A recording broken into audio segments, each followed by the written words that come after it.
내일 승부주 시간입니다. 오늘 매매들 다들 잘하셨습니까? 제가 좀 시간이 좀 늦었습니다. 시간이 10시 47분. 많이 늦었네요. 내일 좀 빨리 하겠습니다. 내일 신규주 있죠? AS텍. 공모가 28,000입니다. 화장품 원료 만든 회사죠. 자외선 차단회로 유명합니다. 락업 비중은 74% 정도, 그리고 유통 가능은 25% 정도. 물량은 140만 주 정도 되겠네요.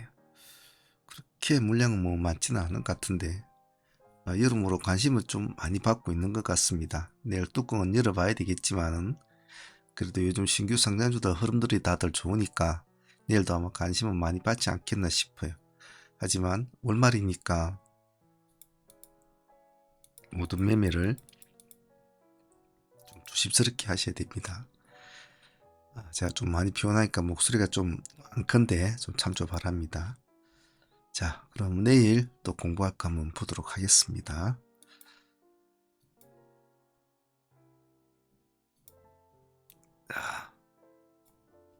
이 스택은 내일 뭐 방금 말씀드렸으니까 여러분들도 많은 정보를 가지고 있을 거니까 내일 뚜껑을 열어봐야 알죠. 예.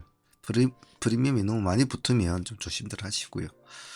그리고 에코프로머티 내일 한번 더 봐주죠. 오늘 에코프로머티 하신 분들 수익이 좋았을 텐데 저희들도 같이 진행을 했습니다. 저희들도 그 시가 근처에서 진행이 돼가지고 오늘 한 22% 정도 뭐 2, 3% 정도 수익은 먹은 것 같아요. 뭐 나머지 물량은 또 그대로 보유를 하고 있는데 내일 한번 더 보죠. 에코프로머티는. 다음 우름집합 한번 봅시다. 우름집합은 시간에 5.0%를 올려놨습니다. 신규주 쪽에서는 에코프로머티와 우름집합을 일단 같이 한번 본다는 전략을 한번 해보시죠. 그래서 이렇게 묶어서 한번 봅시다. 시간에 그 단가 높으니까 조금 버거울 거예요. 버거울 건데 내일 기대하는 것은 만약 내일도 상승을 해준다면 우등지팜이 이제 뭘 바라본다? 전고점을 바라볼 수가 있는 하나의 틀을 잡아준다는 거죠. 여기서 내일 못 가고 꼬부라져 버리면 당분간은 여기서 헤매고 있겠죠. 이 지점에서. 하지만 내일 만약에 좀 세워준다면 전고점을 볼 수가 있다. 자, 그런 점 때문에 한번 보자는 거니까 내일 가능성을 한번 추구를 한번 해보겠습니다. 시간이 5% 올랐으니까 조금 버거울 테니까 분할로 좀 대응을 하셔야 됩니다. 요즘은 뭐 무조건 뭐 아침 시가 높다 해서 무조건 가지는 않잖아요. 월말이니까 조금이라도 기다렸다가 이런 것은 한 타임을 조금 늦게 본다든지 그런 식으로 해서 조금이라도 싸게 들어간 쪽으로 해보십시오.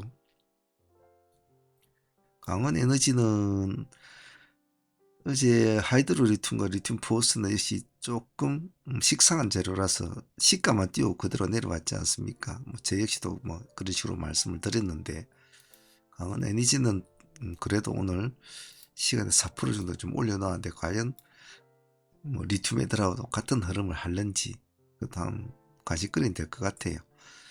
재료는 여러분들이 뭐 읽어보시면 다 아실 거니까 보도록 하죠. 아직 거래량이 지극히 없습니다. 15만 주. 요 보시면 거래량이 지극히 없기 때문에 물량을 많이 담으시면 안 됩니다. 하시더라도 단가는 18,000원 이 기준가를 딱 잡고 한번 해봅니다. 아니다 싶으면 18,000원 깨고 내려오면 나와서 가만히 보셔야 돼요. 18,000원 근처에 진입을 했는데 상승을 한다? 그럼 일단 가만히 지켜볼 필요성은 있겠죠. 다음은 NH스펙 28호.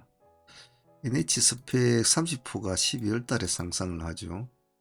그런 영향도 있겠지만은 오늘 한번 좀 올려주었는데 과연 새로운 신고가를 또 쓸 수 있을까? 그런 관점으로 한번 보죠. 스펙주도 한 번쯤은 봐주죠. 시간이 1%니까 한 5,200원이 아마 부합 정도 될 겁니다. 5,190원, 5,200원. 딱 그 기준가만 가지고 거래량도 많지 않아요. 49만 주. 뭐 듬뿍 매매할 거는 안 됩니다. 가능성은 내일도 한번 이렇게 올려줄까? 라는 가능성을 추구를 해보시고, 이놈은 스타일이 살아나면 그대로 가만히 놔두는 게 좋겠네요. 하루 만일 내일 상승을 한다면 하루 정도는 더 갈 수 있는 여력은 될 것 같아. 봅시다. 못 가면 아예 쳐다보지 않아야 됩니다. 음봉을 비치면 양봉으로 진행될 때만 봅니다. 음봉 비쳤다가 양봉으로 회복한다든지 그런 데도 상관은 없고요. 재룡산업 조금 애매하긴 애매합니다.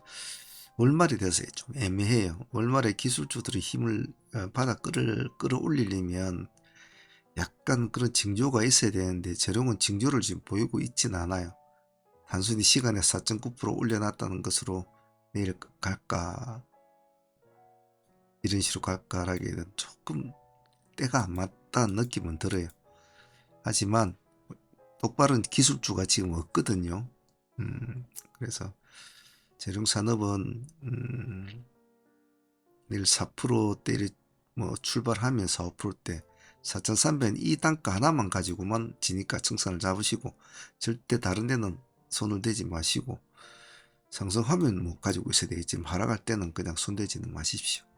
월말에는 무조건 하고 먹는 것보다 리스크 관리가 최고 중요합니다. 원금을 잘 가지고 있으면 언제든지 좋은 종목과 언제든지 좋은 기세에 있는 흐름에 언제든지 좋은 테마에 승부를 걸 수 있어요. 쓸데없는데 불확실한 곳에 너무 목숨을 걸지는 않습니다. 다음 오픈 엣지 봅시다. 오픈 엣지도 어째 나가려고 했던 종목이었는데 어제 뭐 우리가 했던 칩셋 미디어가 있어서 칩셋 미디어도 뭐 나쁘진 않았죠. 미디어가 있어서 제가 적진 않았는데 같이 봅니다. 오픈 엣지를 볼 때는 칩셋 미디어도 보고 뭐 제주 반도체도 같이 보고 제주 반도체도 오늘 좋았죠. 또 저희들도 이거 뭐 했습니다만 저희들은 어제부터 보유를 하고 넘어서 오늘 한 22%까지 수익은 본 것 같아요. 그래서 제주 반도체도 아마 내일 단일가 매매라서 내일 조금 쉬겠죠. 그래서 오픈 엣지와 그리고 텔레칩스 이렇게 봅시다. 자, 오픈 엣지를 볼 때는 에이징랜드도 혹시 모르니까 여기 적어 놓았는데 지금 뭐 온보딩 관련주로는 지금까지 분류가 되어 있는 상황이거든요. 에이징랜드도 어제 나왔던 오늘 종목이었지 않습니까? 오늘 상당히 상한가까지 갔으니까 뭐 말할 것도 없었죠. 얘는 뭐 마이너스 2%대 출발된 종목이니까 오늘은 얼마든지 들어갈 수 있는 길을 줬죠. 예, 저희들도 뭐 통으로 30%를 먹었으니까 아마 다른 분들도 다 잘 챙겨 드셨을 거예요. 혹시 모르니까 내일 신규주들은 다른 신규들은 모습이 좀 안 좋을지 몰라도 에이징랜드는 한번 관심 꺼내서 한번 추적은 좀 해주십시오. 양봉을 돌파하면 다시 또 보셔야 됩니다. 시가가 어제도 오늘도 마이너스 2% 내일도 한 마이너스 2% 될 확률이 많거든요. 근데 과연 오늘과 같은 모습을 보여줄까? 그런 관점으로 보는 것도 재미있겠죠. 자, 오픈 엣지 이야기하면서 에이징랜드 같은 이런 온보딩 온 디바이스 관련주로 지금 많이 풀려야 돼. 오늘 많이 뭐 난리가 났죠. 뭐 제주 반도체도 그렇지만 퀄리타스 반도체, 이미지스, LTC 뭐 이런 애들 그런 애들도 많이 좋았죠. 봅시다. 에이징랜드도. 자, 그리고 텔레칩스는 약간 이제 길이 좀 틀리죠. 얘네들은 누굴 묶어서 보냐면 텔레칩스, 강원칩스 이렇게 칩셋 미디어 이렇게 같이 세 종목을 묶어보기 좋습니다. 텔레칩스, 칩셋 미디어, 강원칩스 이놈도 오늘 좀 제법 올랐죠. 칩셋 미디어가 오늘 가장 좋은 모습을 보였습니다. 시간 내에서는 1%거든요. 좀 오름폭이 있다고 해서 네, 텔레칩스가 시간에 3% 올려놓았으니까 일단은 아침에 시가 높은 논주부터 좀 보셔야 되겠죠. 네. 요즘 자율주행 칩이나 디바이스 관련주들은 요즘 물량이 제법 많이 들어오죠. 기관들한테 이런 오픈 엣지 같은 것도 잘 들어오고 있죠. 텔레칩스 같은 것도 보면 꾸준하게 들어오고 있고, 그죠? 아마 내년에는, 아마 내년쯤 되면은 이제 AI 시대의 원년이 아마 제 개선, 뭐 제 개인 예상은 되지 않겠나. 지금 이제 많은 그런 것들이 지금 많이 나오고, 뭐 AI로 뭐 영화도 만들고, 그림도 만들고, 동영상도 만들고, 말을 또 글자를 또 영상으로 만들어주고, 막 이런 게 이제 한참 많이 나오고 있거든요. 그래서 아마 내년부터도 좀 개화가 되지 않겠나 싶은데, 아마 그런 것 때문에 뭐 지금도 좀 제법 다 물량을 넣고 있는 것 같은데, 뭐 그렇다라는 것일 뿐이죠. 항시 우리는 항시 너무 예측을 하지 말고 눈에 보이는 것만 두드려 잡자. 그렇게만 생각하면 쏙 편합니다. MFM 코리아는 계속 진행을 했던 종목 아닙니까? 오늘도 좀 올랐군요. 없으신 분들은 내일 한번 더 보십시오. 3천원을 돌파할 때 들어간다든지 이런 전략도 나쁘지 않습니다. 시가는 플러스 1%대나 2%대 잡히면 차라리 3%대 3천을 넘어갈 때 본다든지 그런 의미 있는 지역을 넘어갈 때만 보십시오. 그렇지 않고 부리부리하면 여기서 뭐 놀고 그러면 그냥 놔두십시오. 보유하신 분들은 그대로 고를 해야 되겠죠. 에이징랜드는 그렇게 안 봐주시고 이제 이쪽 애들은 조금 애매합니다. 이수 스페셜 T입니다. 이수 스페셜 T. 시간에는 지금 7%를 올려놓았는데 뚜렷한 공시에 나와 있는 재료는 없어요. 뭐 130억 원 뭐 신규 시설 투자 이걸 가지고 7%를 올려놨다는 것은 조금 무리가 있고요. 그래서 좀 조심스럽게 봐야 될 것 같아요. 그래서 이수 스페셜 T하고 이수 화학은 같이 잘 붙여되지 않습니까? 그러니까 두 개를 같이 붙여놓고 진정성을 한번 체크를 해야 됩니다. 그래 이 두 종목은 일단은 좀 지켜보셔야 돼요. 지켜보시고 흐름을 체크한 후에 좀 진정성이 느껴질 때 한번 진행을 해보시길 바라요. 진정성이 그걸 어떻게 느끼냐? 그 수급을 보면 압니다. 수급을. 주식하는 사람들이 바보가 아니잖아요. 별로 와닿지 않을 것 같은데 수급이 큰 물량들이 쑥쑥 들어온단 말이죠. 한 호가에 뭐 몇천 몇 억씩 툭툭툭 들어온단 말이죠. 그게 진정성이지 다른 게 진정성이 아니거든요. 진정성은 내 돈이 아닌 다른 돈이 들어올 때 진정성이라 보면 됩니다. 내 돈이 들어갈 때는 진정성이 아니에요. 그는 욕심과 탐욕이 어우러지는 본인만의 진정성이고 남의 돈이 들어오면 그게 진정성이라고 생각하시면 돼요. 아주 편하게 생각하시면 됩니다. LS 아시아와 LS 전선 아시아입니다. LS 전선 아시아와 LS 네트워크스 두 개 묶어서 보죠. 이놈도 그래요. 이놈도 지금 요즘 계속 전고점을 뚫는 모습을 취하고 있는데 몸통으로 지금 뚫고도 못 있거든요. 꼬리만 자꾸 치고 있는데 자 내일은 지금 시간에 6% 올려놨기 때문에 지금 이런 상태라면 내일은 완전히 전고점을 이제 이렇게 몸통으로 뚫고 갈 그런 기세 아닙니까? 근데 이 또한 저는 좀 그냥 의심이 가는 거예요. 의심이. 왜냐면 과연 이 지금 나온 이 오후장에 나온 이런 뭐 신사업, 해저 케이블 히토류 사업 진출 이런 재료를 가지고 과연 지금 이 시점에서 시간에 6%를 띄울 필요성이 있을까? 여러 가지 좀 아니면 우리가 모르는 뭔가 다른 게 있을까? 막 그런 생각이 많이 들어요. 저는 제가 보는 견해로 봤어도 조금 아니다 싶은데 이렇게 과도하게 몰리지 않습니까? 그러면 저는 그렇게 생각해요. 이놈들 바보야 이렇게 생각하진 않아요. 내가 모르는 또 뭔가가 있을 수도 있겠구나 라고 본단 말이죠. 그래서 아침에도 그런 시각으로 바라봅니다. 제 견해를 없애고 그러면 좀 맑은 눈으로 볼 수가 있겠죠. 두 개서 묶어서 봅시다. 네트워크스는 시간의 2.6%. 그래서 두 개 묶어서 보시고 네트워크스가 상한가를 잘 치고 훨씬 낫네요. 그죠?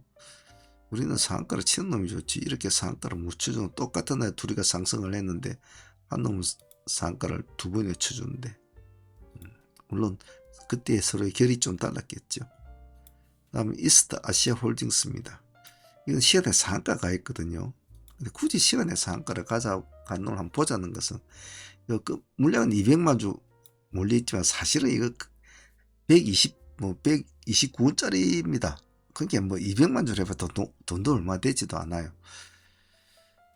근데 굳이 이것을 한번 보자는 것은 뭐 동전주 중에도 최하파리 동전주 아닙니까? 이제 이걸 보면 베트남 개발이 자꾸 생각이 나는 거예요. 베트남 처음 개발할 이 한번 급등을 시작한 날에 첫날에 제가 그 상가를 첫날에 그날 상가에 들어갔다가 너무 가격대가 그때 뭐 얼마였습니까? 78원이었습니까? 너무 아무리 동전주라도 이건 너무 좀 그랬더라고요. 그래서 상가에 들어갔다가 너무 좀 그래서 물량을 팔아버렸단 말이에요. 근데 그 뒷날부터 뭐 매진실 갔죠. 그리고 또 놀다가 또 가고 그랬죠. 그래서 아 우리가 에코프로 때문에 10만짜리가 100만짜리 돼가는 이런 과정을 쭉 지켜보면서 아 비싼 것도 저런 식으로 가는구나. 단기간에 그와 반대로 아 저렇게 싼 놈도 가는구나 라는 어떤 것을 많이 시장 사람들이 가르쳐 준 거라고 생각해요. 그래서 지금도 보면 오늘 같은 날도 보면 뭐 에코프리먼트 같은 건 12만짜리 이런 것도 사람들이 쑥쑥쑥 물건이 들어오죠. 그죠? 옛날 같으면 잘 안 들어오거든요. 비싼 물건도 가감없이 들어온단 말이죠. 그런 관점으로 볼 때 혹시 모르니까 좀 이상한 짓을 보이는 이런 애들이 있지 않습니까? 겨우 35억 3자 배정을 하는데 상한가를 만들어 놨다고. 저거 무조건 헛수야. 장난치는 거냐. 그렇게 볼 건 아니거든요. 사람들은 그렇게 이해할 때 저는 이 단가에서 자꾸 베트남이 자꾸 생각이 난단 말이죠. 그래서 항시 제가 자주 말씀드리지만 미세한 작은 흐름 하나가 큰 물줄기를 바꾸는 경우가 허다합니다. 특히 주식시장에서는요. 우리가 두산 로보틱스 같은 경우에도 그 작은 흐름이었지 않습니까? 계속 내려오고 있는 그 상황에서 그냥 단 한 번 들어갔거든요. 이 날짜 제가 말씀을 드려가지고 이 날짜에 들어갔지 않습니까? 그 지금 가지고 계신 분들은 100% 수익이 지금 다 넘었죠. 예. 이 하루 음봉 떨어지는 게 그게 몇 프로 떨어지지는 않았어요. 이날도. 예. 마이너스 10% 들어갔죠. 마이너스 9%로 맞췄는데 이날에 이것이 급나서 팔아버린 분은 이 100% 이상의 수익을 놓친 거죠. 그리고 이 작은 흐름 하나가 이런 수익을 가져다 준단 말이죠. 그래서 아주 미세한 흐름이라도 좀 항시 5감, 6감, 7감, 8감을 다 펼쳐야 하는 것이 우리 트레이더로서의 어떤 기본적인 소양입니다. 그래서 말도 되지 않는 생각이야 라고도 생각할 수 있겠죠. 물론 또 내일 아침에 시가 뛰어갖고 꼬르르게 죽을 수도 있겠죠. 하지만 하나의 어떠한 현상이 벌어졌을 때, 하나의 어떤 특이한 점이 벌어졌을 때, 즉 어떤 특이점, 저놈 좀 이상한데 하고 고개를 갸우뚱거린 놈이 있다면 반드시 관심 종목에 넣어놓고 그 다음날의 행태를 추적을 한다. 우리 시장이 원래 그런 시장이니까. 같이 대상홀딩스 같이 사진 찍고 고기 한번 구워 먹었다고 상가를 가는 게 우리나라 시장 아닙니까? 그죠? 덕성우 같은 건 얘가 뭘 잘해서 뭐 좋아서 갑니까? 우리 시장이 이렇다고요. 아무런 그런 것도 없는 시장이다 말이지. 그래서 이상한 모습을 보인 종목은 잘 봐주자. 자, 오늘 준비한 것은 뭐 여기까지입니다. 오늘 좀 많이 늦었고 사실은 제가 오늘 너무 몸이 안 좋아서 승부조 영상을 좀 쉴까 싶었는데 그래도 올려놓고 쉬어야 될 것 같아서 제가 상당히 몸이 좀 안 좋은 상태인데도 지금 하고 있는데 그러다 보니까 좀 종목을 도출하는데도 명쾌한 마인드로 도출을 시키지는 못했어요. 그래서 내일 뭐 종목들이 조금 안 좋은 모습을 보이더라도 좀 대응을 좀 잘 하시길 바랍니다. 자, 오늘 여기까지 하도록 할게요. 오늘 늦었으니까 내일 아침에 출근하실 때 잠시 들어보시고 출근하시길 바랍니다. 감사합니다. 사무의 문주였습니다.